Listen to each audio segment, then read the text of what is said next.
Gak fair banget deh. Itu sih bener gila banget deh. Makanya itu jadi kayak trauma gitu. Tak iritin aja gitu. Kira-kira yang rada-rada suka miring-miring sopo dia.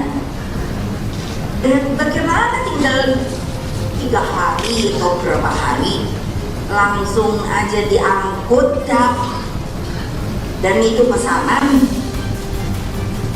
Ya saya bilang yang fair, kenapa toh ya? Kalau memang mau anak-anak saya diambil itu ya waktu sekarang ini fair. Jika tidak siap, silakan kalian pergi keluar dari PDI Perjuangan. Keluar dari PDI Perjuangan.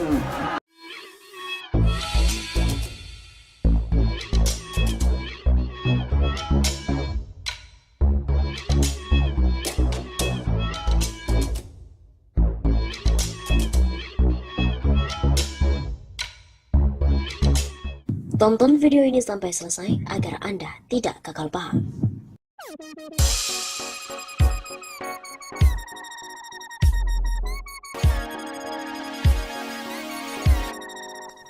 Politikus PDIP terima duit 1,5 miliar dan juga 2 Brompton.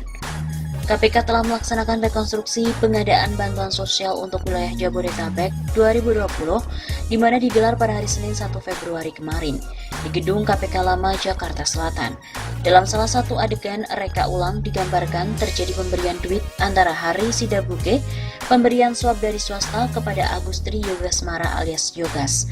Yogas diketahui merupakan senior asisten Vice President Bank Muamalat Indonesia.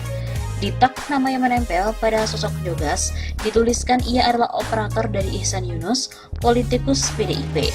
Dalam reka adegan itu, Hari Sidabuke digambarkan memberikan duit sebesar 1,53 miliar kepada Yogas.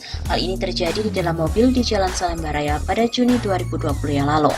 Dalam reka adegan selanjutnya digambarkan kembali pertemuan antara Hari dan Yogas pada November 2020 dan kali ini pertemuan dilakukan di PT Mandala Hamonangan Sude. Dalam kesempatan itu Hari nampak digambarkan memberikan Yogas 2 unit sepeda Brompton yang kemudian dimasukkan ke dalam mobil dan status Yogas dalam reka adegan masih sebagai Ihsan Yunus. Ini bukan satu-satunya nama Ihsan Yunus yang muncul dalam reka adegan. Di awal reka adegan digambarkan Ihsan Yunus juga bertemu dengan Syafi'i Nasution, di mana diketahui merupakan Direktur Perlindungan Sosial Korban Bencana Alam, Kementerian Sosial. Pertemuan terjadi pada Februari 2020. Dalam rekonstruksi tersebut, nampak Adi Wahyono dengan rompi tahanannya juga hadir. Adi yang merupakan pejabat pembuat komitmen atau PPK di Kemensos telah ditetapkan sebagai tersangka dalam kasus ini.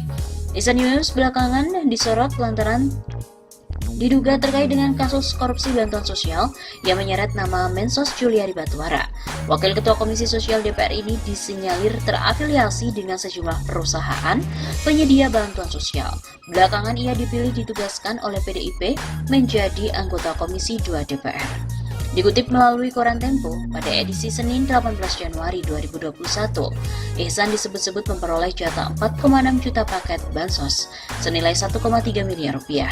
KPK telah menggeledah rumah keluarga Ihsan Yunus di Jalan Hankam Raya Jakarta Timur sepanjang pekan lalu. Ihsan membantah tuduhan terlibat dalam korupsi bansos.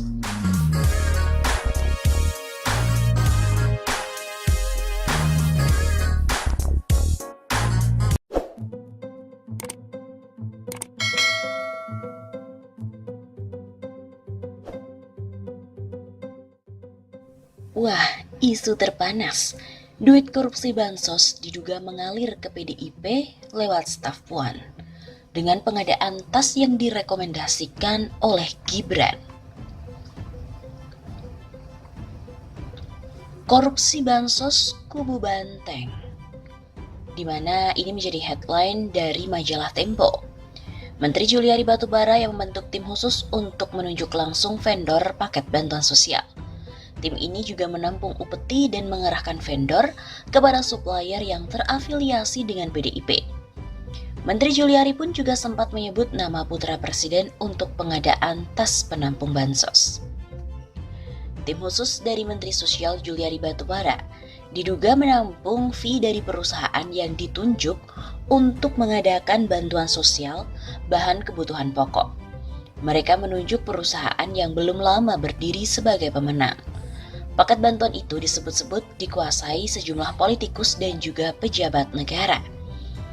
Duit suap itu disinyalir mengalir kepada calon kepala daerah dari PDIP. KPK yang telah menyita duit 14,5 miliar rupiah dalam OTT pejabat Kementerian Sosial pada Sabtu 5 Desember 2020. Pemberian fulus itu diduga bertujuan agar Juliari dan juga anak buahnya memilih perusahaan Ardian dan Hari sebagai vendor penyedia bansos di kawasan Jabodetabek. Ardian dan juga Hari menjadi tersangka pemberi suap, sedangkan Juliari dan dua anak buahnya, Matius Joko Santoso dan Adi Wahyono, menjadi tersangka penerima suap. Dari pengusaha ini, Juliari diduga telah menerima suap senilai 17 miliar rupiah. Duit ini pun dipungut dari pemotongan dana bantuan sosial sebesar Rp10.000 dari paket bahan pokok seharga Rp300.000. Selama 8 bulan ini, sudah 23,708 juta paket atau senilai Rp6,464 triliun yang telah disalurkan. Diduga telah disepakati adanya fee dari tiap-tiap paket pekerjaan yang seharusnya disetorkan para rekanan kepada Kemensos melalui Matius Joko. Seperti itu ujar Ketua KPK Firly Bahuri. Kemudian pada Ahad dini hari 6 Desember yang lalu, setelah anak buahnya ditangkap oleh KPK, Juliari kemudian menyerahkan diri kepada Komisi Anti Korupsi. Setelah diperiksa oleh KPK, dia pun mengatakan akan mengikuti proses hukum.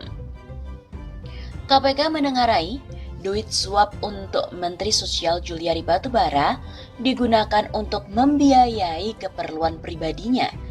Ketua KPK Firly Bahuri mengatakan duit itu dikelola oleh dua orang kepercayaan Juliari bernama Eko dan juga Selvi. Hal itu untuk membayar berbagai keperluan pribadi JPB. Penelusuran Tempo juga menunjukkan duit itu terindikasi digunakan untuk membayar sewa jet pribadi yang digunakan oleh Juliari saat bertandang ke luar kota. Biaya sewa pesawat itu sekitar Rp40 juta per jam. Juliari juga menggunakan pesawat charteran itu saat berkunjung antara lain ke Kendal, Jawa Tengah, ke Medan, ke Bali, dan juga ke Malang, Jawa Timur. Tidak hanya untuk membayar jet pribadi, duit suap diduga juga mengalir untuk memenangkan calon kepala daerah dari PDIP dalam pilkada yang digelar tanggal 9 Desember yang lalu.